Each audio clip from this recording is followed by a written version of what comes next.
Eh bien, je dois dire que ça fait plaisir de revoir un film original de Papa Sam Raimi. Bienvenue dans le petit podcast et bonne écoute. Pour ceux ou celles qui découvriraient le petit podcast avec cet épisode, pour rappel, le petit podcast, c'est chaque lundi à 18h et ça dure la grande partie du temps, moins de 15 minutes. De quoi vous donner envie ou non de découvrir à la suite de l'écoute de ce podcast un long métrage ou une série durant votre soirée. Sur ce, passons au sujet cinématographique du jour, à savoir Send Help de Sam Raimi. Un film où il y fait chaud, alors que, je ne sais pas si c'est le même cas pour vous, mais vers chez moi, il fait froid en ce moment. I'm going to be frank with you. You are smart. I know that you are great with numbers. Alors, avant de parler en détail de Send Help, vous me connaissez, j'aime bien revenir sur les bases. Et les bases, ou plutôt la base de Send Help, eh bien c'est Sam Raimi. Et qu'est-ce que je pense de son cinéma ? J'adore.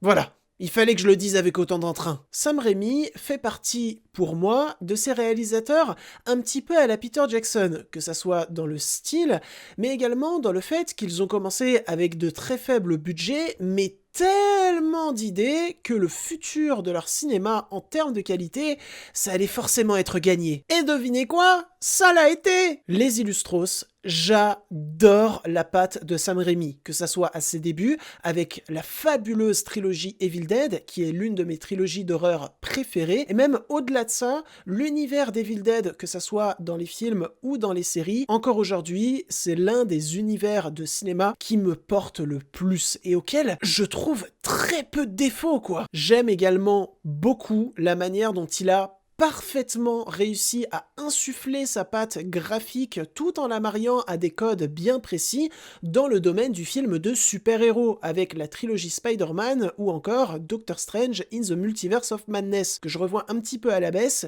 mais qui reste un film pour lequel j'ai de la sympathie. Et enfin, j'ai également beaucoup de passion pour ces films bien plus intimistes, bien plus posés, comme Un plan simple, Intuition, des films où le côté tape à l'œil salvateur de la mise en scène de Sam Raimi va se faire beaucoup plus rare, mais au profit d'un scénario, de personnages, de thématiques continuellement habités dans leur développement d'une puissance assez unique. Ce qui m'a toujours passionné, notamment dans le style graphique de Sam Raimi, avec ses débordements créatifs complètement kitsch, complètement loufoques, mais toujours pertinents, c'est la manière dont il a su renouveler tout ça, en trouvant, au fur et à mesure qu'il faisait des films, un nouveau sens à ses idées. En reprenant par exemple certains gimmicks visuels hors sol qu'il avait travaillé durant sa saga Evil Dead qui appelle en permanence à l'horreur, au fantastique, et en les replaçant dans une histoire, dans un contexte, mine de rien, plus terre-à-terre, plus réaliste, qu'est celui du film Mort ou Vif, un western absolument génial que je vous conseille fortement de voir. Bon, après, même si depuis tout à l'heure je crie mon amour pour cet homme,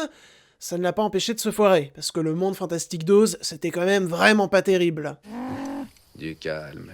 Mais je n'en démords pas, je resterai, je l'espère, continuellement intéressé par de nouvelles propositions de cet auteur, surtout quand elles sortent du carcan des gros studios, parce que depuis le monde fantastique d'Oz, Sam Raimi, c'était Doctor Strange in the Multiverse of Madness, qui était un autre film de gros studios, et rien d'autre à côté. Son dernier film original qui n'appartenait pas à une franchise, c'était Jusqu'en Enfer, sorti en 2009, ça commence à dater. Donc, bien entendu que j'attendais Send Help. Maintenant, je l'ai vu, j'ai un avis dessus, et je vais vous le communiquer. But I just don't think you got it. As an executive, I see no value in you. Does that make sense? I'm sorry, what? Send Help est donc sorti le 11 février 2026 dans nos salles obscures, il dure 1h54 minutes, et au casting principal, on retrouve Rachel McAdams ainsi que Dylan O'Brien. Maintenant, voici ce que ça nous raconte. Seuls rescapés d'un accident d'avion, Linda Liddell et Bradley Preston se retrouvent à présent coincés sur une île déserte. Pour ces deux collègues que tout oppose, l'heure est venue de surmonter les griefs du passé et de travailler ensemble pour tenter de s'en sortir. Sauf qu'en fin de compte, la bataille pour la survie devient une épreuve de force inquiétante et cruellement drôle où chacun veut jouer au plus fin. So getting us out of here, that should be your focus, not being Susie Homemaker over here. What did you just say to me? Let's not forget, I'm your boss. You work for me. I'm not in the office anymore, Bradley.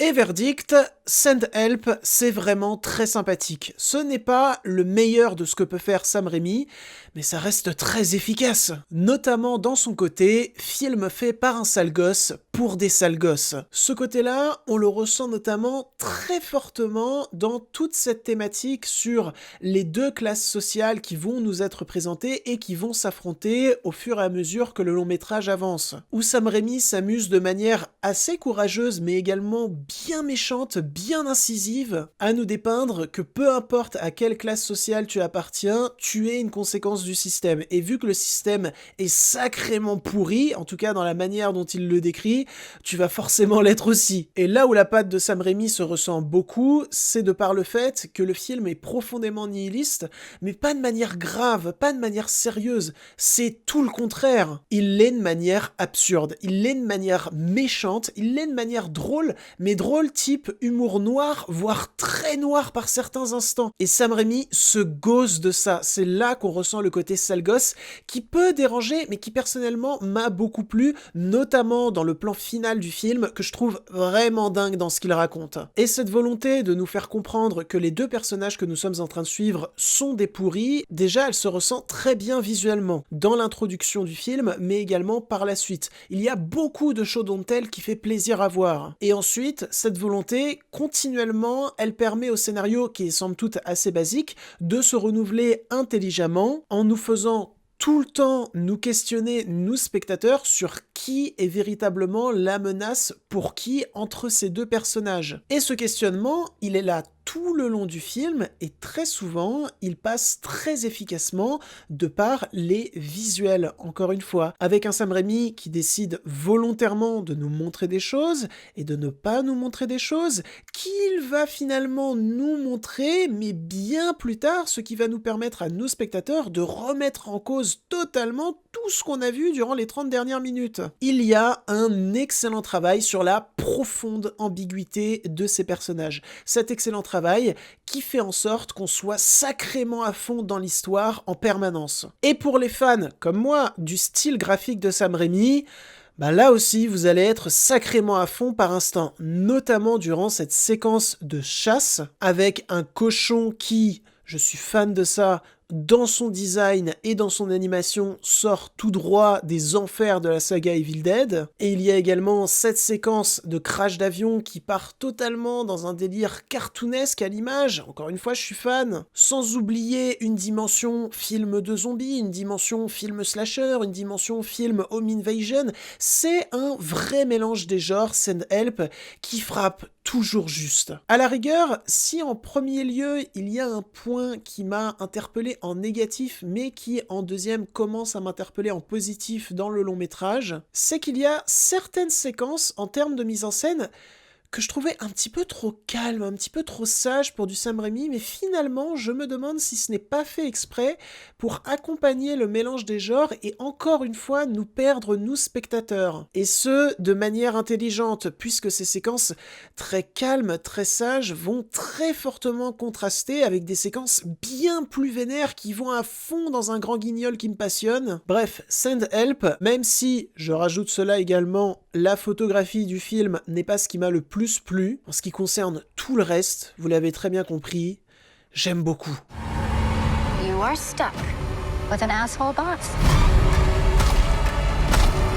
Just like I was. Sur ce, c'en est tout pour cet épisode du petit podcast centré sur Send Help de Sam Raimi. J'étais très content de le faire, j'espère qu'il vous a plu, intéressé et diverti. Si c'est le cas, n'hésitez pas à le liker, le commenter, le partager et pourquoi pas à vous abonner à la chaîne, ça fait toujours plaisir. Tous mes réseaux sont en description, n'hésitez pas à aller me suivre dessus car je suis très présent. Sur ce, je m'en vais côtoyer d'autres univers, probablement ceux créés par Sam Raimi. Et j'espère que si vous voyez Send Help, il vous plaira autant qu'à moi. Allez, salut!